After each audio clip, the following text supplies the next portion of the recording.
கேரட்டில் இது போல் நீங்கள் இதுவரையும் ஜூஸ் செய்து குடிச்சிருக்கீங்களா? ஒரு தடவை செய்து பாருங்கள். ஹலோ வியூவர்ஸ், வணக்கம். Welcome to tickling taste. 3லேருந்து 4 கேரட் எடுத்துக்கணும். கேரட்லாம் நல்லா தோல் சீவிட்டு சின்ன சின்ன பீசஸாக கட் பண்ணிக்கணும். இது போல் சின்ன சின்ன பீசஸாக கட் பண்ணிக்கணும். இது இப்போ மிக்ஸி ஜாரில் சேர்த்துக்கலாம். இப்போ இதில் என்ன சேர்க்க போகிறோம் அப்படின்னாக்கா, இது போல் ஒரு 5 தேங்காய் பத்தை எடுத்துக்கோங்க. அதை சின்ன சின்ன பீசஸாக கட் பண்ணிவிட்டு இதிலே சேர்த்துக்கணும். காலையில் காய்க்கு வச்ச மீதி தேங்காய் பூவும் இருக்குது, அதையும் சேர்த்துக்கிறேன். நீங்கள் தேங்காய் பூவும் சேர்த்துக்கலாம், இல்லை தேங்காய் சின்ன சின்ன பீஸஸாக கட் பண்ணியும் சேர்த்துக்கலாம். இப்போ இதில் 2 ஏலக்காய் சேர்த்துக்கோங்க. இதை ஃபைன் பேஸ்ட்டாக அரைக்கிற அளவுக்கு தேவையான தண்ணி ஊற்றிக்கோங்க, ரொம்ப ஊற்ற வேணாம். இப்போ இதை அரைச்சி எடுத்துகிட்டு வந்துடலாம். நல்லா முடிஞ்ச அளவுக்கு ஃபைன் பேஸ்ட்டாக அரைச்சிட்டு இப்போ இதை வடிகட்டிக்குவோம்.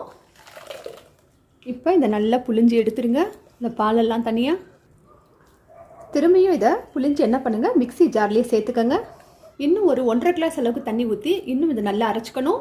இதையும் நல்லா கம்ப்ளீட்டாக வடிகட்டி இந்த சக்கையை மட்டும் தனியாக எடுத்துடணும். கேரட் அப்படின்றது நம்ம கண்களுக்கு நல்லது. இதை நம்ம பொரியலாக எடுத்துக்கலாம், சாலடாக எடுத்துக்கலாம். இப்போ நம்ம இதை ஜூஸாக எப்படி எடுத்துக்கிறதுன்னு பார்த்துட்ருக்கோம். இது பார்த்திங்கனாக்கா நமக்கு கலரை நல்லா கூட்டி கொடுக்கும், அதே போல் கண்களுக்கும் ரொம்ப நல்லது. இதில் பீட்டா கெரட்டின் அப்படிங்கிற ஒரு பொருள் இருக்குது பார்த்தீங்களா, அதுதான் இந்த வேலையை நமக்கு பண்ணுது. அதனால் அவசியம் வாரத்துக்கு 2 முறை குழந்தைங்களுக்கும் சரி பெரியவங்களுக்கும் சரி இது போல் கொடுங்க. இது இன்னொரு சல்லடையில் வடிகட்டி எடுத்துக்கோங்க, அப்போ தான் நமக்கு அந்த திப்பியாக இருக்காது. தேவையான அளவுக்கு சர்க்கரை சேர்த்துக்கோங்க. இதுக்கு சர்க்கரை கம்மியாக தான் தேவைப்படும். பிறகு கேரட்டும் தேங்காய் பாலும் ரெண்டும் சேர்ந்து அழகு மட்டும் இல்லை, ஆரோக்கியமும் கொடுக்குது.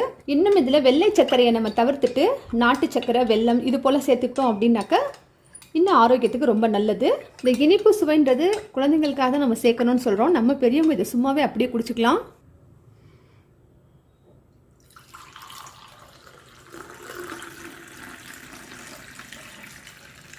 காலையில் ஸ்கூலுக்கு போகிறதுக்கு முன்னாடி கூட இது போல் நீங்கள் செய்து கொடுக்கலாம்.